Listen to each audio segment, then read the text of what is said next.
খাঁচার পাশেই ছিল সিংহর খাঁচা। দুই খাঁচার মাঝে একটা লোহার জালের বেড়া। একদিন সে বেড়ার ধারে লাফিয়ে নিচে বেড়াচ্ছিল। হঠাৎ বেড়া ভেঙে সিংহের সামনে পড়ে গেল। সে গিয়ে পড়ল সিংহের খাঁচার ভেতর। এখন কি হবে? আমি তো মরেই যাব। আজ হয়তো সিংহের হাতেই গেলাম।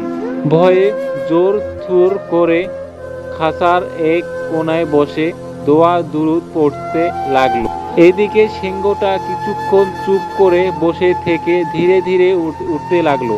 তারপর আস্তে আস্তে এগিয়ে আসতে লাগলো তার দিকে। ভয়ে তো তার প্রায় হার্ট বিট অ্যাটাক হওয়ার যোগ্য।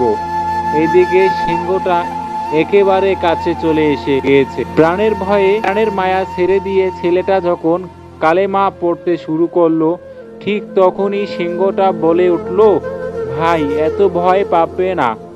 আমিও অনার্স পাস একটি বেকার ছেলে।